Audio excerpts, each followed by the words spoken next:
The long-running sci-fi and A&E series Ghost Hunters follows the TAPS team as they investigate paranormal activity of all kinds, using all kinds of different equipment to detect specters in the dark.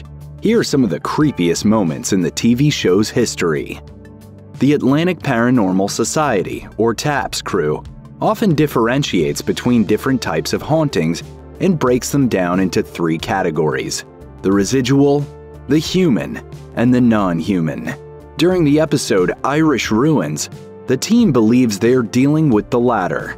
TAPS is called out to the ruins of Lachine Castle in Ireland due to its haunted history.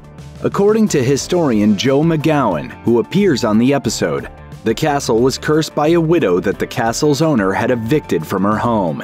Since then, the Lachine ruins are believed to be haunted by fairy spirits. These aren't the cute winged creatures of today's stories, but rather the older, more dangerous spiritual entities of Irish folklore. Throughout the investigation, the crew experiences several eerie happenings. While recording in the castle's basement, Dave Tango and Dustin Perry hear footsteps walking across a wooden floor. Except there aren't any wooden floors in the ruins. Then, Brian Harnois takes an ethereal whack to the finger while explaining how the place is believed to be the fairy's home gives off seriously creepy vibes. The activity begins to amp up when a local friend of the TAPS crew, Barry Fitzgerald, sees a disembodied face flash out of the darkness. The investigator chases the face into the ruins but finds nothing. Fitzgerald takes this as a spectral warning and decides to remove himself from the investigation before the other shoe decides to drop. During the Season 2 premiere of the A&E Ghost Hunters reboot, co-lead investigator Kristen Luman takes an awful fall down the stairs of the Clifton Hotel in Clifton, Arizona. It could just be an accident, but Luman's fall doesn't feel like your standard staircase tumble, and when the town's history is added in, it becomes even more suspect. Clifton is an old mining town with a bit of a haunted past.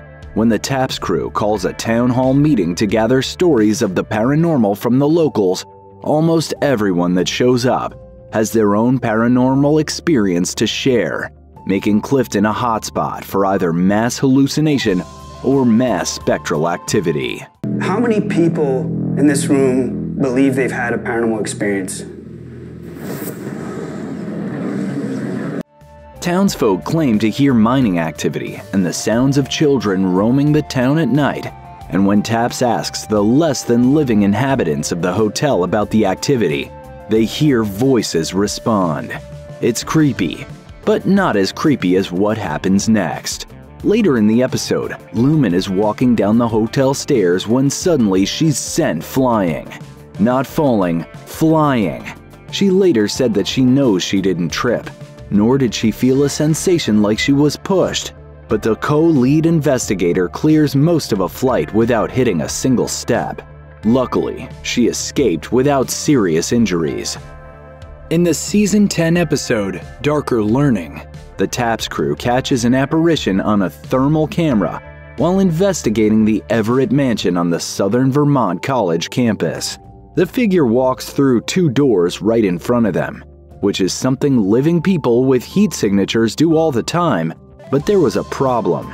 Besides no living people being in that area of the building, both the door the human-shaped heat signature walks out of and the one they walk into are locked. It's believed by some that Edward Everett's wife and their children's nanny took their own lives in the mansion, which is more than enough to provide fuel to any preternatural fire. And the thermal specter the crew catches on camera falls well in line with previous sightings within the home, including accounts of a lady in white and other female apparitions walking the premises. So maybe, just maybe, this heat signature is the wandering soul of one of these tragically deceased ladies. In the Season 1 episode titled The Armory, the Ghost Hunters team investigates reports at a castle-like building in Massachusetts that operated as a facility for the National Guard for the majority of its existence. Soldiers lived and learned there, and some of those folks would leave the building only to die in battle shortly after. making it a prime spot for their restless spirits to return to. It was their last point of safety before the chaos of war or the danger of a disaster at home ended their lives. And just because this building was once a safe space doesn't mean the deceased soldiers are happy to be there. One of TAP's members finds this out the hard way. While walking a catwalk in the building, Frank DeAngelis, one of the show's sound guys, gets knocked backward by what he claimed to be an entity passing straight through his body. DeAngelis was so shaken by the experience he required medical assistance afterwards, and unfortunately was so traumatized that he eventually quit the show. As the crew investigates claims of spectral children in an old Victorian manor in Season 11's Manor of Mystery, a couple of the TAPS guys ask the supposed ghost children if they want to play, which is creepy enough by itself. Then, after feeling a cold spot in a doorway, they ask the spirits if they are capable of moving objects, and the door behind them opens on its own. This is the point when viewers get off their couches to make sure all their doors are firmly latched. But it isn't only the moving door that makes this investigation eerie. The spirits within the manor seem to respond to the crew through several methods of communication, including responses to questions via a phone app that beeps when touched. There is also an unexplained thermal signature in a chair next to the crew, suggesting these specters aren't afraid to get close. Louisville, Kentucky's Waverly Hills Sanatorium is believed to be one of the most haunted places in the state, if not the entire United States. Since it's such a notoriously haunted location, the TAPS crew at Ghost Hunters had no choice but to check it out during episode 14 of the second season. This particular haunted location has a wealth of claims covering just about every type of paranormal activity known to man, and TAPS was lucky to catch some evidence of their own. During their investigation, the crew catches a 3-foot shape on thermal imaging that they believe to be the spirit of a child, as well as an object that flashes across their camera in the same location. The team also comes across a different entity that looks like a bat-like creature flying through the sanatorium's walls. Through the entire episode, apparitions of different types seem to show themselves to most of the crew, but in a location with this much history, it isn't surprising for a ghost or two to show their ethereal faces. Stephen King based the haunted hotel in his terrifying novel The Shining on the real-life Stanley Hotel in Colorado, and it turns out the place has its own haunted history. Guests of the hotel have reported seeing apparitions throughout the halls, feeling spirits sit on their beds, seeing ghost children playing on the 4th floor, and even having spectral entities walk up and steal their jewelry. TAPS investigates the Stanley Hotel during a special live investigation in Season 3 of Ghost Hunters called Best of the Stanley Hotel, and some of the evidence they find confirms claims echoed by former guests. In the spirit of King's story, members of the TAPS crew hear sounds of music flowing from unoccupied rooms, bringing back visions of Jack Nicholson partying it up in the ghost bar before going insane. A fairly mild occurrence that seems to catch the crew's attention is the clear sound of a woman saying "hello," caught on their recording equipment. Did you hear it? The team hears this in person as well, and honestly, team member Jason Hawes seems pretty confused when it happens, but it's the sound of laughter they find during their evidence review that really creeps them out. To be fair, it creeps us out too. When the TAPS van set off for Long Island Sound, Connecticut, at the beginning of the Season 1 episode Race Rock Lighthouse, things get off to a rough start as one of the crew members almost forgets the team's folding chairs. The chairs are found, and the crew turns out to have an exciting investigation because of it. According to the crew, the lighthouse has had 8 documented shipwrecks at its shores and a whirling undertow that would prove deadly to any sailor caught in its waters. Lighthouses have been viewed as paranormal venues for much of their history, and Race Rock is no exception. Over the years, it's built up a portfolio of haunted phenomena, from spectral sounds and sightings to disembodied wet footprints climbing the lighthouse steps. The most hair-raising thing to happen in the episode comes after Grant Wilson leaves his nearly forgotten chair in an empty room. A camera placed in the room catches video of the chair being pulled across the floor by an invisible entity.